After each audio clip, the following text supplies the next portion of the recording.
My concern with a lot of these media publications is that they are financially incentivized to make the other side look as evil as possible because that's how you make money. That's how you stay alive. And a business is a grow or die type thing. You have to be growing. And unfortunately, it's gotten to the point where you have to make the other side look like the most vile, inhuman type stuff.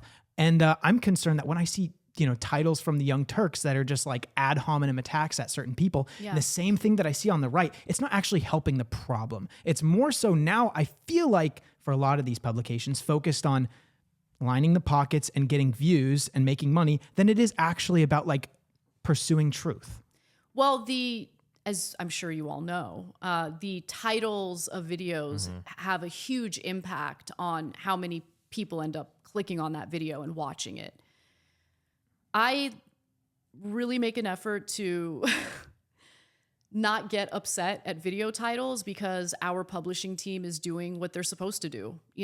By the way, like people think hosts title and choose thumbnails for videos. We don't. Like that would be a full-time job. In fact, it is a full-time job. We have a whole publishing team. There's no one who knows better than us on titles, thumbnails. Yeah, I couldn't do that job. I would be the worst at it. But anyway, they work really hard and they're doing what they're supposed to do. And their performance is judged on how well those videos perform based on the titles and the thumbnails. Yeah. So I think that there is a problem with those kinds of extreme views being rewarded by the algorithm.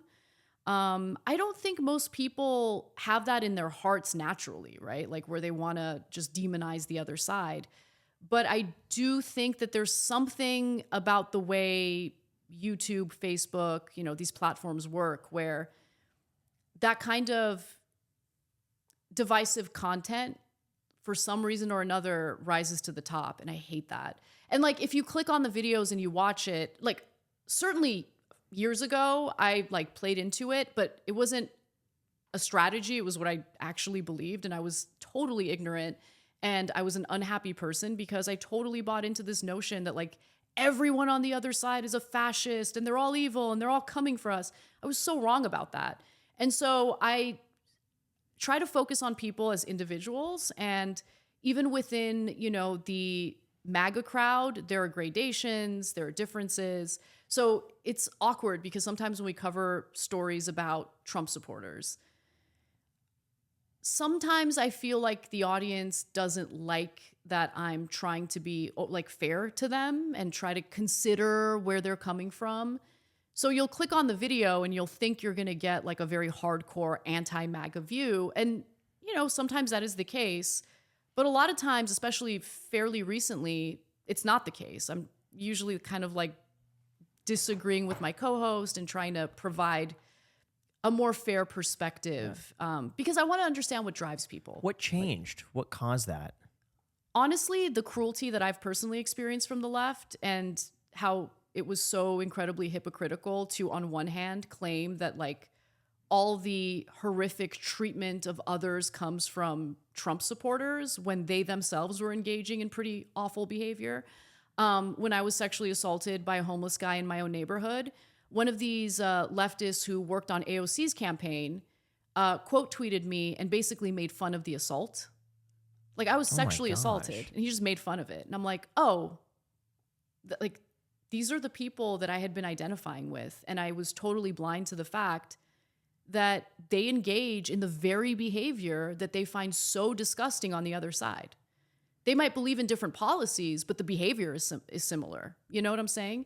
So that woke me up and it made me think, wait, do I really have a fair perspective of every side? And so it made me want to be a little more skeptical and investigate things more than just go along with a tribe. Where have you noticed, if you've noticed it at all, yourself sliding on that political spectrum? Have you recognized maybe you're getting a little bit closer to the middle, or do you think that you've stayed solidified and similar to what Graham was saying, the left is just pushed so far that way that it feels like you're in the middle, but you're still where you were? I don't know where I am. That's the hard part, right? Like one of my really good friends, Ben Burgess, he's, he's a socialist. We agree on a lot of like economic policy and stuff like that. And I was on a podcast once last July and I said, I don't know what my label is. And he's like, you know what your label, you're on the left. It's just that you reject some of this, you know, for lack of a better word, some of like the woke stuff that we're seeing on social media, which is true. But the truth is, I have some views that are pretty far left. And then I have some views that are, you know, relative to where the left is today, kind of conservative. I don't know.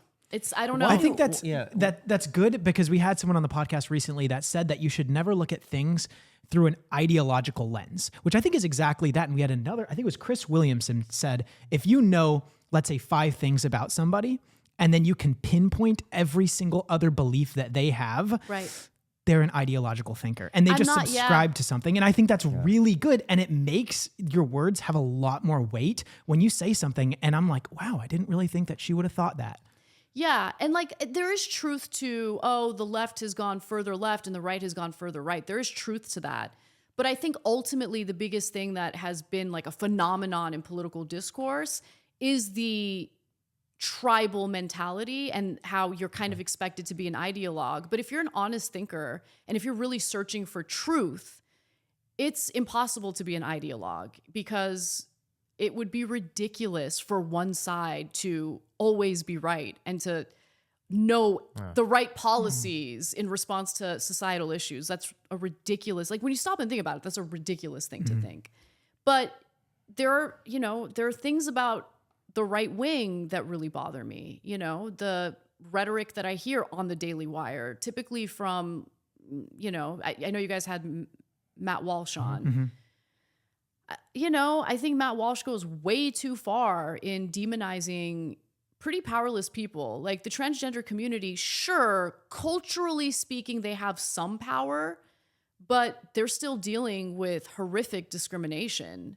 They're still dealing with, you know, on a personal level, families that might disown them, depending on what state they're living in, a medical system that doesn't respect their medical needs. So I don't like dehumanizing people, and I see a lot of that taking place, and I don't subscribe to it at all. And so I definitely don't fall on the right. I don't identify with leftists at all anymore. I just have very left-wing economic policies, and on some social issues, I've become a little more conservative.